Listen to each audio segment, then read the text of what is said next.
में तो दोस्तों आज हम बात करेंगे मोइल लिमिटेड की, मोइल कंपनी के बारे में बात करेंगे। सबसे पहले हम इसका फंडामेंटल, इसका वैल्यूएशन देख लेंगे। उसके बाद हम टेक्निकली चार्ट पे, हम चार्ट के माध्यम से हम थोड़ा सा जानने की कोशिश करेंगे क्या इसके अंदर क्या किया जा सकता है। उसके अंदर इतनी बड़ी गिरावट के बाद अब ये चलना शुरू हुआ है, तो अब इसके अंदर हमें क्या करना चाहिए।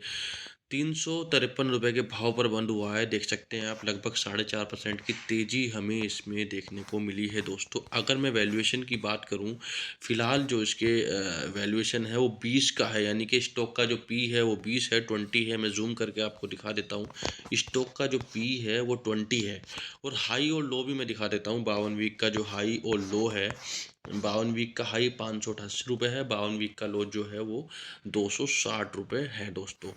अगर मैं आर और आर की बात करूँ, आर 16 है, आर 12 है। इस बहुत अच्छा आर और आर है इस कंपनी का, बहुत बढ़िया है। यानी कि ये अपने प्रोमोटर्स को बहुत अच्छा रिटर्न्स बना करके दे रहा है। अगर मैं पी की बात करूँ, जो इसका पी रहा है, अगर पिछले 5 साल की बात करूँ तो ये 40 से 20 के बीच में इसका हमेशा पी रहा है। तो वैल्यूएशन के लिहाज से तो ये मुझे सही लगता है। इसमें हमें पी की बात मैं अगर करूँ, कोई किसी का पी 40 से 80 के बीच में रहता है, किसी का 60 से 100 के बीच में रहता है, तो वो कंपनी, यानी कि उसका पी उसी की रेंज में घूमता है, प्राइस उसका बढ़ता रहता है, तो वो महंगे भाव पर कंपनी इसका मतलब नहीं है। तो इसका पी भी 40 से 20 के बीच में हमेशा घूमता रहता है। 5 साल का मैं आपको दिखा रहा हूँ, तो इसमें कोई ख़राबी मुझे नज़र नहीं आ रही है। कंपनी ऑलमोस्ट डेट फ्री है। अच्छा इन्होंने डिविडेंड पे आउट हेल्दी बनाया हुआ है। लेकिन थोड़ा सा, अगर मैं क्वार्टरली रिजल्ट की बात करूं, क्वार्टरली रिजल्ट ने थोड़ा सा निराश किया हुआ है। सेल के अंदर हमें, सेल्स में इसमें हमें थोड़ी सी गिरावट देखने को मिली।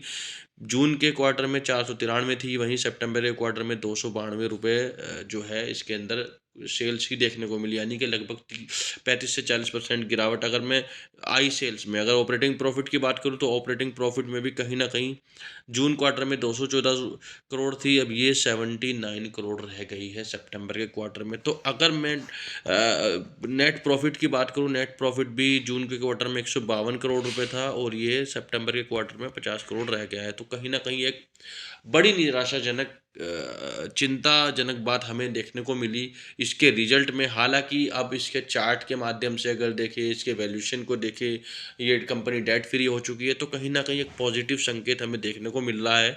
ये रिजल्ट तो ऊपर नीचे होते रहते हैं दोस्तों, ऐसा नहीं है कि इसके रिजल्ट बहुत ज़्यादा ख़राब आए हैं। ख़राब ज़रूर आए हैं, लेकिन अगर आप इससे पिछले से पिछले क्वार्टर में देखोगे, या पिछले से पिछले क्वार्टर में देखोगे, 2-3 क्वार्टर पहले, तो कहीं ना कहीं ऊपर नीचे इसके रिजल्ट रहे हैं। उसके साथ साथ इसका प्राइस के जो, इसका जो भाव है वो हमेशा बढ़ता रहा है, भागता रहा है दोस्तों। ऐसा तो इसमें इसलिए घबराने की ज़रूरत नहीं है, डरने की वाली बात तो है नहीं इसमें दोस्तों। तो ये मैंने आपको दोस्तों वैल्यूएशन के बारे में बात की, पी वैल्यूएशन के बारे में बात की, आर ओ फंडा, यानी कि टोटली फंडामेंटल के बारे में बात की। फंडामेंटल रूप से तो मैं, और वैल्यूएशन के लिहाज से तो ये अच्छे भाव पर हमें मिल रहा है दोस्तों। अब थोड़ा सा टेक्निकली हम इसको देख लेते हैं चार्ट के माध्यम से। तो दोस्तों अब हम इसके चार्ट पर आ चुके हैं। डेली चार्ट आप देख रहे हो, और डेली चार्ट में आप देखोगे लगभग जुलाई के महीने से, मई के बाद से ही अगर मैं बात करूं, जून के महीने से इसमें लगातार गिरावट हमें देखने को मिली।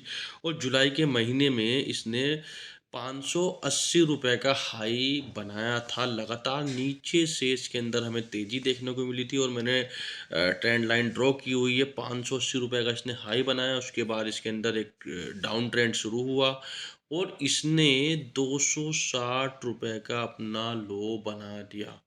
260 रुपये का लो बनाने के बाद दोस्तों फिर से हमें इसके अंदर पॉजिटिव मूवमेंट देखने को मिल रहा है। आप देख सकते हो, अब ट्रेंड की तरफ ये जा रहा है। और आप देख सकते हो ट्रेंड लाइन जो है, ये जो ट्रेंड लाइन आपको दिखाई दे रही है लास्ट वाली, ये ऊपर की तरफ, यानी कि ऊपर की तरफ आपको दिखाई दे रही है। ये इस ट्रेंड लाइन को टच कर रहा है, और उसको टच करके ऊपर की तरफ जा रहा है। यानी कि अगर मैं 260 के लेवल से बात करूं, तो ये कहीं ना कहीं ऊपर की तरफ गया, लेकिन इसमें थोड़ा सा करेक्शन आया। करेक्शन आने के बाद फिर से इस ट्रेंड लाइन को इसने टच किया, फिर ये ऊपर की तरफ ही मूव कर रहा है। तो यानी कि दोस्तों इसके अंदर अब पॉजिटिव मूवमेंट आ चुका है, और आज के ट्रेडिंग सेशन में भी इसमें 4.5% की पॉजिटिव अप ट्रेंड हमें देखने को मिली, यानी कि 4.5% तक ये भागा दोस्तों। और आरएसआई की बात करूं, डेली चार्ट पर आरएसआई 55 का है, और आरएसआई भी इसका पॉजिटिव मूवमेंट, यानी कि ऊपर की डायरेक्शन हमें शो कर रहा है, दिखा रहा है।